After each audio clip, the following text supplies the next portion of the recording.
Hello Soy, kumusta? And today, dahil walang ride ngayon, ipapakita ko na lang yung bago na namang vlogging setup ko sa helmet. Kaya bago dahil binenta ko na yung Mediamod ko, disappointed ako doon. Pero bago yan, ang tagal ko na palang nagbablog, hindi nyo pa alam yung pangalan ko. So ang pangalan ko is, Glyne, Glyn. Bala na kayo kung paano nyo siya basahin.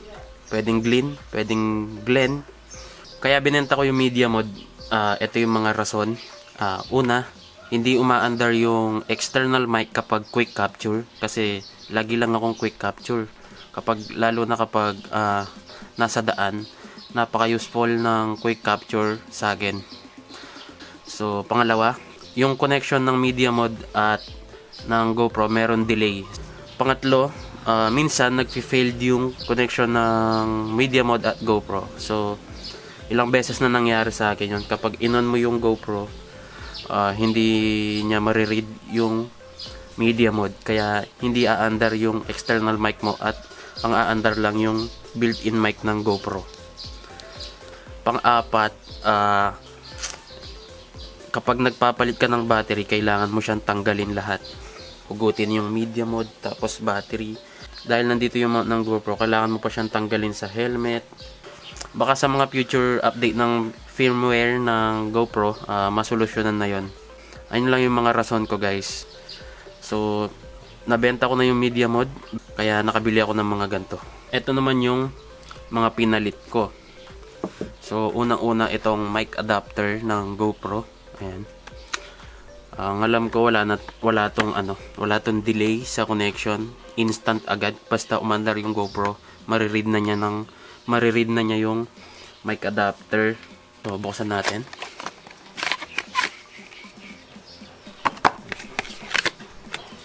Ayan siya. Problema lang, malaki siya. So, nabili ko to sa Lazada, 3,000 pesos. Ewan ko lang kung may stock na ngayon. Out of stock pa eh. Nagkakaubusan na. Tapos, meron akong bagong cage para sa GoPro. Ayan. Small rig siya na pang Hero 8. Galing China. Bumili rin ako ng Ulanzi cage. Kaso, di pa dumating. Wala na rin mabili dito sa atin. Kasi, out of stock na. Ang alam ko, sarado na yung mga factory sa China. Kaya, walang stock. Pero naka-order ako sa Shopee. Hinihintay ko lang dumating. Magdadalawang linggo na wala pa rin. So ito, in-order ko to sa mismong website ng small rig. Ayan. Ang presyo nito is 2,600. Ayan. So buksan muna natin. Ito yung cage natin. Yun, ganda. Ayos. Ganda. Ito yung lagayan ng mic adapter. Small rig. Allen wrench at dalawang Allen bolt. So, ito yung cage. So, kailangan ko ng cage kasi kung gusto mong gumamit ng mic adapter sa GoPro, kailangan tanggalin itong battery door. Dahil nandito yung USB-C port niya. Kapag wala siyang battery door, baka mahulog yung battery mo habang nagbabiyahe, di ba? So, itong small rig cage, meron na siyang custom door. Ayan, meron siyang butas dito. So, ma-open mo itong door kapag pinindot mo to. Ayun, di ba? Pati itong back door niya. Ito yung kanyang opener. Di ba? Ganda. So, meron siyang foam dito para hindi gumalaw-galaw yung GoPro natin. At meron din siyang foam dito para ma-push yung battery natin. So, ilagay na natin yung Hero 8. Dapat nakabukas yung battery door.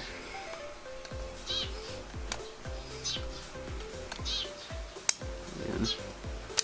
Yun. So, ayan. Pwede mo rin siyang lagyan ng mga filter mo. 52mm UV filter or ND filter. Tapos, ito naman yung mic adapter holder. Dito yan nakalagay. Yan. Pero pwede rin dito. Pwede rin nating baliktad para hindi masyadong nakalagay sa harap. Tapos ito yung mount niya, parang Hero 8 din. Same na siya, di ba?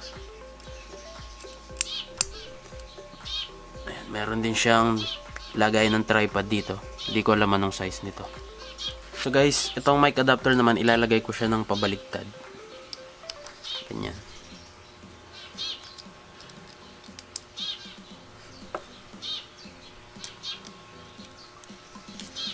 Para hindi siya masyadong sagabal, ano? Ngayon ilagay natin yung mic adapter dito. Tapos plug in lang natin sa USB-C port. Ayan. Diba? Pwede ka na mag-vlog. Pwede mo rin siyang gamitin pang daily vlog. Ayan. Maglagay. Meron na siyang cold shoe dito. Ewan ko anong tawag dito, kung hot shoe or cold shoe para sa mga mic. Meron din siya dito. So, ayan guys. Ngayon naman guys, ito naman yung gagamitin kong bagong microphone. Ito yung Smart Lab Plus ng Rode.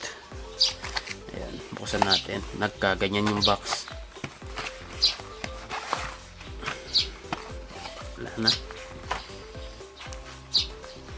Meron tayong quick start guide. Yung clip. Ito, ewan ko. Tapos, ito yung mic. Ito yung mic. Rode Smart Lab Plus. Para umandar to sa Gopro guys, kailangan pa natin ng adapter. Ito. TRRS to TRS adapter. Ayan. Dahil ito pang smartphone kasi talaga siya. So, ito yung adapter SC3. Ayan lang siya, guys. So, yung TRRS, meron siyang 3 guhit.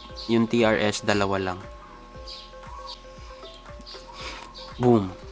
Ang price naman ng Rode Smart Lab Plus ay 3,500. Tapos, yung adapter, 725 pesos. Sa Lazada ko rin sila nabili. Gagamitin ko ulit yung dead cut ko na dun sa lumang mic ko na boya. Ayan, nabili ko rin to sa Lazada. So meron na siyang windscreen, pero dadoblehin natin. Yan. Yan, parang buhok. So para mailagay ito, gagawan muna natin ng ano. Medyo mahaba kasi siya. Cable tie. Ayan. Ang gagamitin kong helmet, itong Spider Rev Plus. Dalawa ang helmet ko. Ito, isang Spider Rev Plus at isang Spider Recon 2. So itong Spider Recon 2, ginagamit ko lang siya kapag hindi ako nagbablog sa camera ko. Kaya ito walang mount. Ito talaga yung ginagamit ko kapag nagbablog. Itong dalawang helmet ko, bigay ito ng Spider. So dapat kukuha rin ako ng Neo series helmet nung last week. Kaso sumemplang tayo kaya hindi ko nakuha. So dahil nandito yung mic adapter natin, dito sa side na to ko ilalagay yung mic. Tanggalin lang tong cheek pads. Ayan. Yung wire ng mic, ilalagay ko siya dito sa lagayan ng speaker. Ayan, lagayan to ng speaker kapag may communicator ka ng Bluetooth communicator ka. So dahil wala tayong ganun, gagamitin ko na lang sa microphone ko. Ayan. Ito yung mic. Ayan guys, nandun yung wire. Medyo madilim. Iipit ko lang yung mic sa cheek pad, malapit sa bibig. Ayun. So ganun lang siya kadali. Ito yung mount para sa adapter natin. Ito ng lumang mic ko eh. Ito. Mukhang nasira ko pa yata. Naputol. Oh. Naputol ko siya. Malas. Tapos, lagay na natin ito ang camera. Ayan.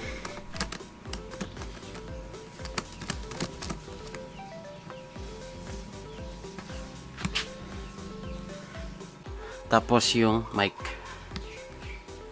So guys, dahil nasira yung lagayan ng adapter ng mic natin, gagawa ulit ako ng bago. Tatanggalin ko ulit to.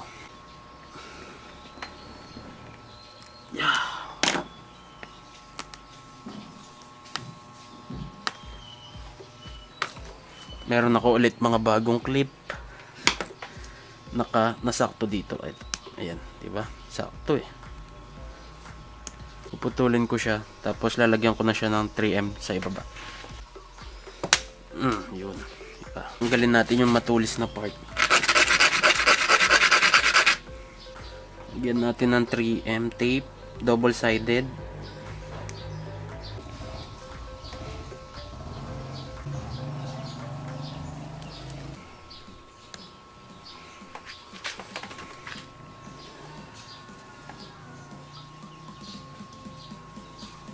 So ayan, meron na ulit tayong adapter holder DIY.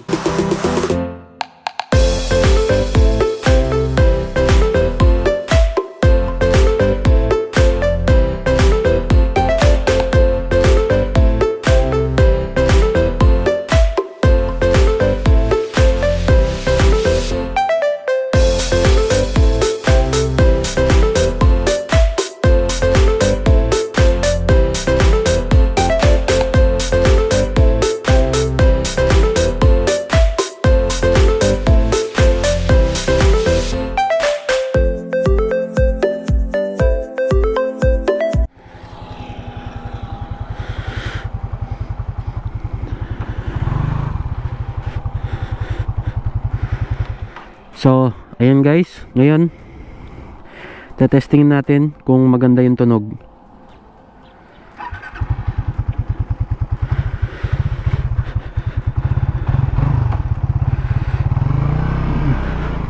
So, ito na yung Rode Smart Lab Plus at GoPro Hero 8. Kasi yung dati kong mic na LM20, sabog yung tunog at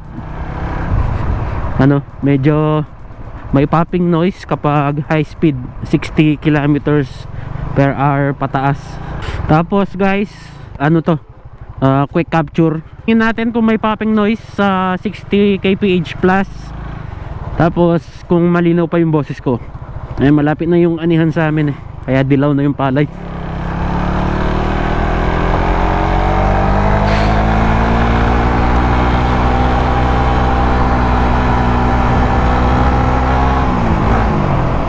Lang, may aso dito eh. Ayan no.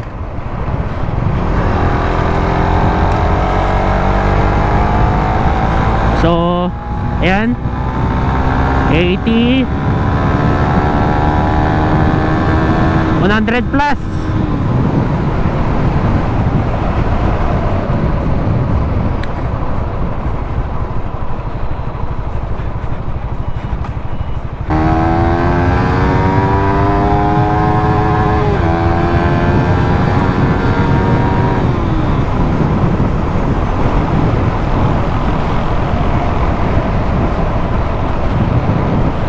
So guys,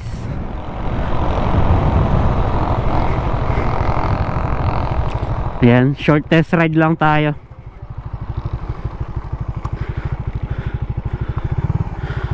So nakailang mic na rin ako. Una is sjcam mic, palpak, kailangan pambalutan. Tapos boya mic, maingay din, sabog. So binabalutan ko pa siya para humina yung sound at hindi sabog. Ngayon nag-invest na ako ng konti dito sa sa Rode. Medyo mahal siya. Microphone pa lang 3,500 na. Kaya pati yung adapter niya ang 700 pesos. Pero mukhang sulit naman. Wala mo ng ride ngayon dahil sa COVID-19 mahirap na. Pahinga muna sa bahay. At hanggang dyan na lang muna guys. Kita kits sa susunod na vlog.